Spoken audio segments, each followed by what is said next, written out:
yeah, oh yeah, Tua Tagovailoa. Oh yeah, Tua Tua Tagovailoa. Oh yeah, Tua Tagovailoa. Oh yeah, Tua Tagovailoa. Tua Tagovailoa. Imua. Tua Tagovailoa. Oh yeah, Tua Tagovailoa. Oh yeah, Tua Tagovailoa. Oh yeah, Tua Tagovailoa. Oh yeah, oh yeah.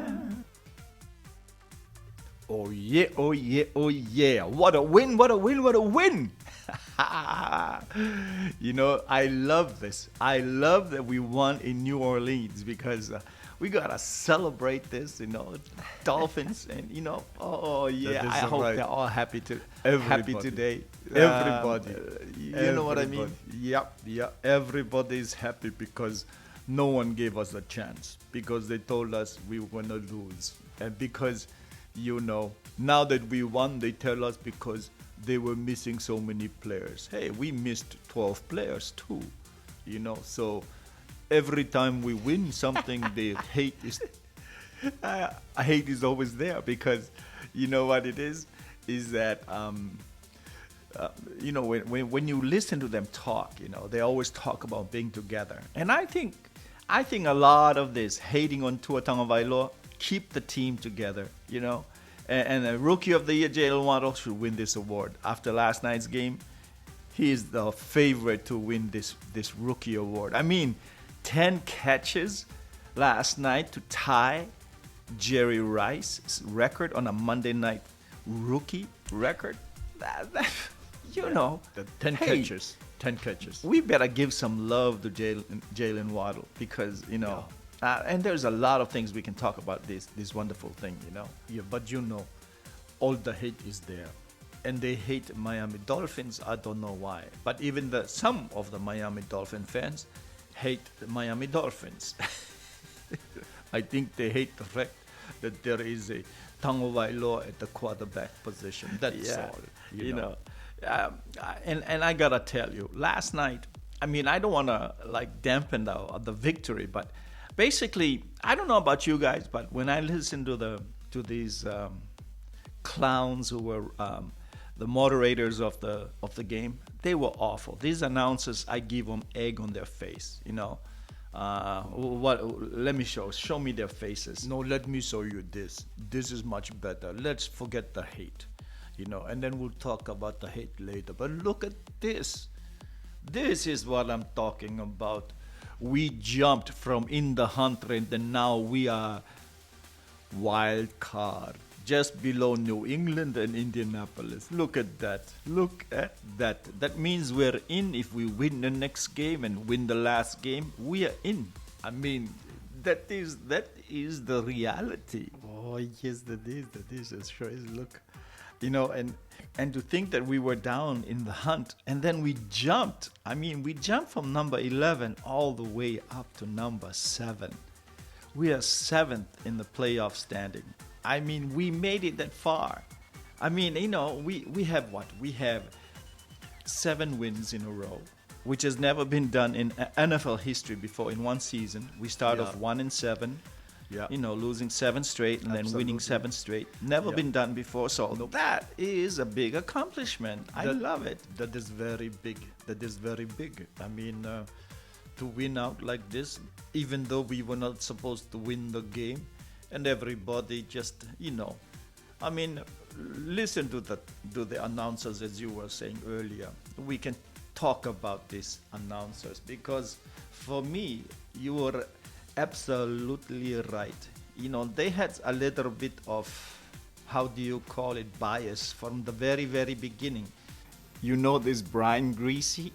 I know he was a quarterback there in Miami for 1 year, but, you know, He did not. He sounds like almost like the nicer version of a hater Christian. Yeah. You know, because basically he was trying to teach the audience what Tua Tagovailoa was doing wrong. You know, that's it. You know that pass to Gaskin, he threw it was a little bit high, and then he goes, "Oh, the Tua should not have done that. It was too high. The ball should be on the belly button." And I'm thinking, just shut up. Shut up, Brian Greasy. Your time is up. Go with Chris Sims. You know, you're both like never succeeded in the NFL, so now you're, okay, happy to have the boys club put you in as that you have connection, you can be on TV. That's what it is. But your father made the name for you guys, so stop it. Stop the hate. Be fair. Absolutely, be equal. absolutely. All the love that you were giving Ian Book, you guys never gave any of that love to the Miami Dolphins. No. It's okay to give love to Ian Book. He's a rookie. But when you come with agenda of intending that the Tua and the Dolphins were going to lose, just like how you had agenda with Lamar Jackson on the Ravens Thursday night football, you were giving all the everything about bad things about Tua, but he came in and won. Now you don't have any good things to say, so you run out and you make up things on your own. You start talking about yourself. You start talking about, about Watson, about the possibility of the trade, and then trying to cover up your own faults for making up false statements to the American sports fan. They did. They wanted to, and that's their right, because again they have egg on their face. Every time we go on national TV, Tua Tagovailoa proved them all wrong because they were waiting for this 6-game winning streak to end, and they were so proud of it. They knew it. Whoever gave them inside information said that the Miami Dolphins were going to lose, and they didn't.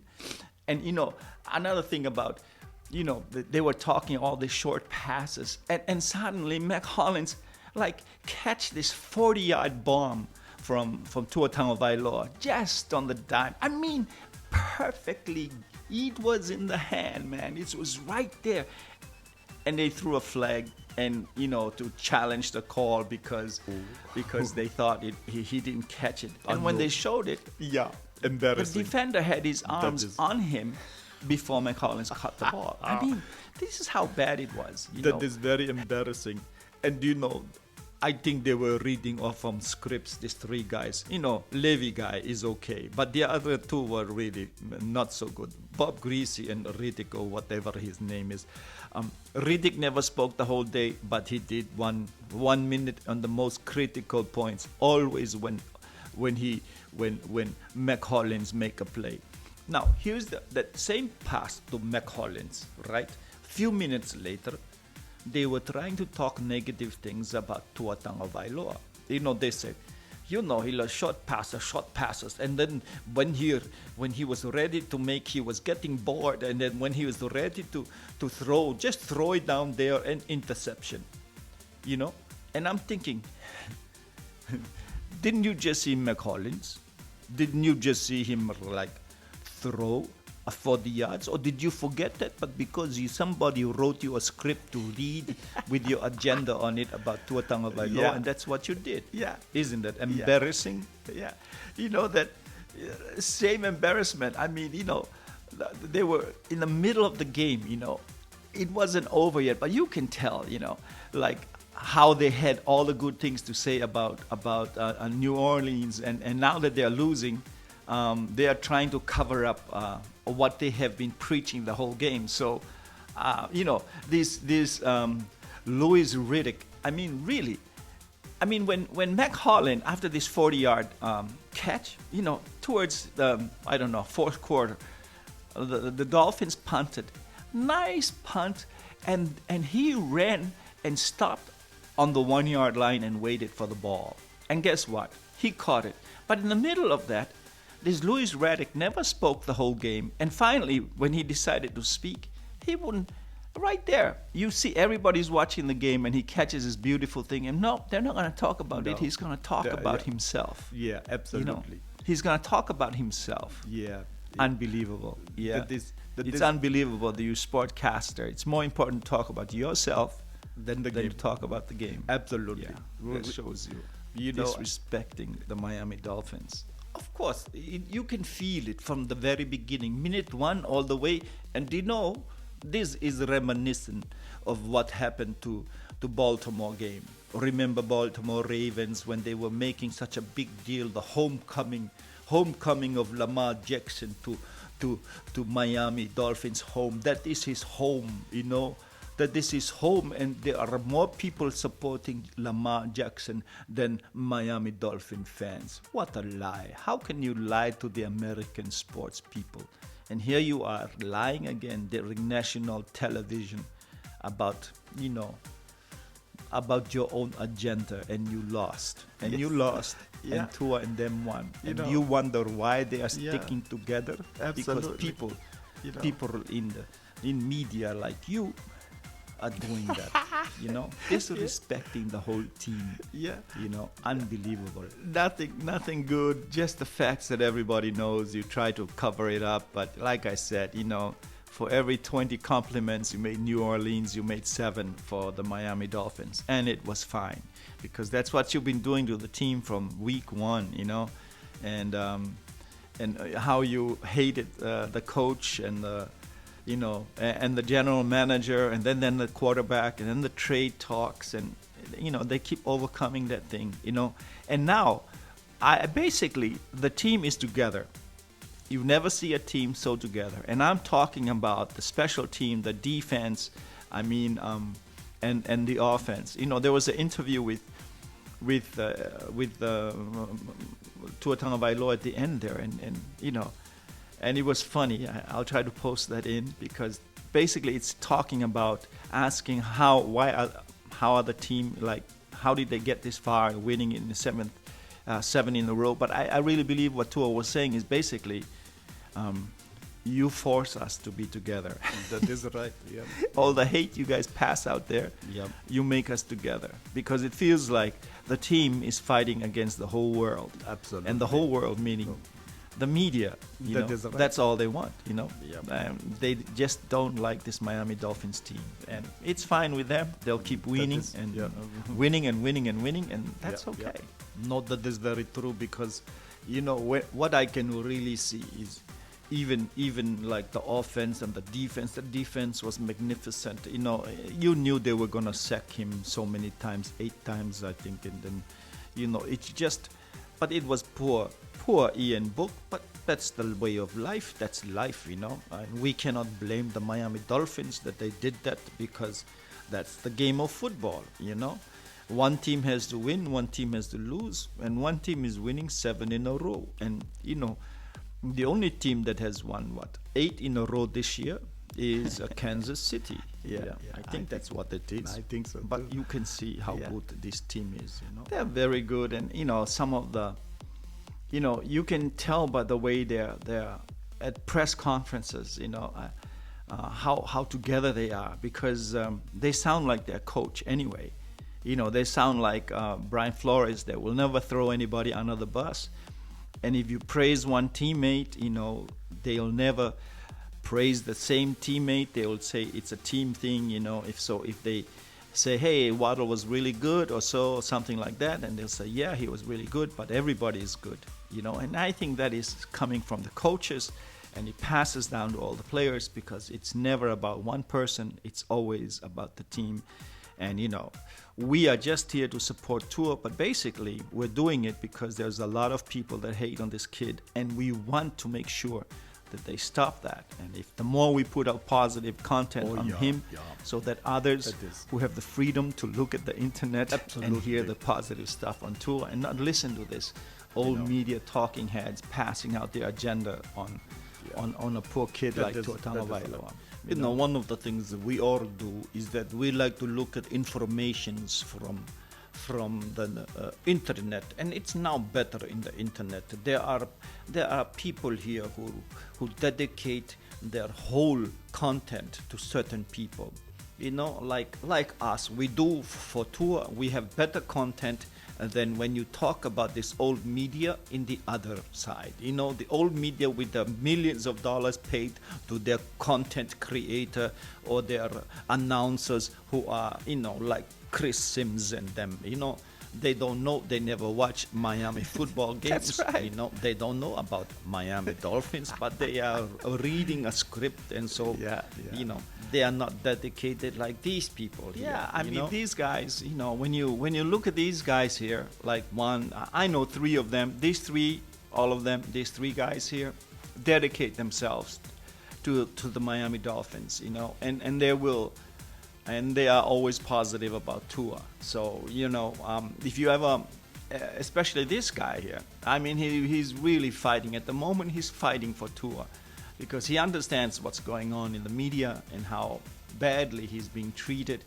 And but that's so. If you guys had a chance to go to their content and subscribe to them, it helps them, and not to these guys. No, here no, that, no, not at all. That are just spreading hate. No, I don't listen to them anymore. I used to like watching them, but since this season I have slowly cut off listening to them because they are baloney, because they make up things about Tua Tagovailoa.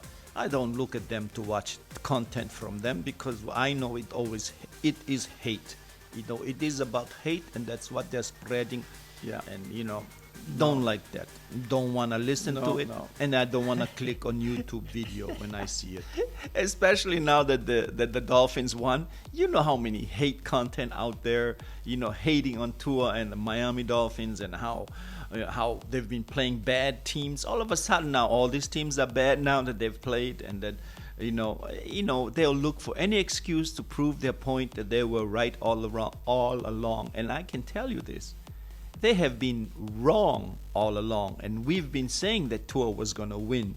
I told you from the very first day that Tua was going to go undefeated. Well, he's been injured, and that's the truth, and I still believe in Tua. Will he win the next two? I believe in Tua will win the next two. That's just me. Right. I've always believed in Tua, and I still will, and I'm not wavering from that. And that's how confident I am in Tua's ability. Of course, and the defense is amazing, and they're playing Super Bowl champion type of defense. And but the reason why we speak up for Tua, because everybody don't want Tua. And so, you can say all you want, but Tua is our guy. Tua Tagovailoa is our guy, and we love that about him. You can do all these fake things that you're back and be supporting Tua. You're not back and supporting Tua. You've been a hater, so it's hard for you to find love in you. Look at you, man. Kwame Brown was right when he talked about how evil you are. That is right. I leave Kwame Brown to that. Yeah. You know what? Let's talk about something good and beautiful and positive, especially about the relationship between the connection of these two former Alabama Rolling Tides players with Tua Tagovailoa and Jaylen Waddle. And that is what I find very beautiful is their connection. That is hard to build. And if one of the questions they ask is, did you know that through maybe the OTAs and all of this time at Alabama connection that he was going to be this good, and will he be breaking all records now in the NFL? And I really like the answer, because Tua, it wasn't the answer that Tua gave, it was at the end of his answer when you hear something in the background going, oh, and I think it was Jaylen. Well, I'm not a genie, so I'm not going to say that I did foresee that in Jaylen's future, but I knew that he had a lot of potential. Of course, just being able to play with him at Alabama, and then also the OTAs that we've had together and leading up into training camp. He's done a really good job. You can just see his development within his understanding of coverages, his understanding of getting open fast against man coverage, and then blitz man and so forth. So, I think he's done a great job for us, and I did hear about his record, so congratulations to him. Did you hear that? And that's the connection between the two of them. They trust each other so much, and they are playing with so much joy on the field and off the field, and even like when they're off the field doing interviews and things like that, they're always joking around. And I think part of what the media has done and writing all negative stuff about the team, about Tua, has brought them together, and that's what I really believe that's going on in the Dolphins locker room. That people are so much together that the writers who are not in there anymore don't know what's going on, so it's hard for them to make up stories. Yes, it is even worse right now because everybody are using Zoom, so you don't know what is going on. And after that interview, there was another one. Jaylen came right after. And he was joking about what did Tua say? Did he say something nicer about him? And the two of them are always joking around. Listen to this one. They gonna unmute it? No, You're unmuted. He said some kind words, didn't he? Maybe he's just a likable guy. We go to Mark. You see, they're always like joking on each other. And what was funny was there was an interview right after the game, and he was outside, with his microphone, the microphone on a pole, talking to the interviewer, and she was saying, "Hey, I just saw that at the end that Jaylen Waddle almost tackled you back there, and just on cue." A Miami Dolphins without pads walking by, just kind of like shouldered Tua in the back, and it was funny. Tua, you've won 7 straight after losing 7 straight. I don't care who you play, this league is hard to win in. What has allowed this group to turn it around so well? Yeah, I think the guys spend a lot of time outside of the building with each other, and I think that's what's brought us closer within the team meeting room. In our individual meetings, to get on the same page and do things, that we want to do, essentially in the offensive game, in the defensive game, and then in the kicking game as well. Before we started this interview, Jaylen Waddle basically tackled you out here. You used him in a lot of different ways tonight. You're getting beat up out here. Yeah, that is right. That was very funny, very funny. Yeah, just when they were talking about being tackled by Jaylen Waddle, this Miami Dolphins just shouldered him in the back. Very funny. Yeah, but you see, they're very playful, and that I really enjoy the fact that they have a lot of confidence and that they're sticking together, And the Jaylen Waddle, I think he's really the rookie of the year. Anybody who has the name like Jerry Rice, rookie record that was never gonna be beaten. Yeah. And here he is, Jaylen. I'm for it. Yeah, absolutely. And you gotta be happy because the chemistry they have off the field and on the field, it's obviously opening up the doors for other players to eat too. Like Mac Hollins or like Gesicki. It helps them. It helps the whole team. It brings wins to Miami. And you just gotta thank Brian Flores and also with Chris Keir for listening to Tua and bringing in Jaylen Waddle, because that was a good recommendation, because they need that in Miami, for everybody. Man, I tell you, well, I hope you keep listening to all the positive stuff out there with all the Miami content out there, and not the negative one. And hey, before we leave, I need to shout out to Hawaii, the Song of Hope. Thank you for letting us know last time that Drew Brees was in Hawaii and not in New Orleans for the game. Less worries for us. But as always, man, that's it for today. Thanks for joining us. Take care and be safe out there. Oh yeah, oh yeah, oh yeah, Tagovailoa. Oh yeah, Tua Tua Tagovailoa. Oh yeah, oh yeah, oh yeah, Tagovailoa. Oh yeah, Tua Tua Tagovailoa. Tua Tua Tua Tagovailoa.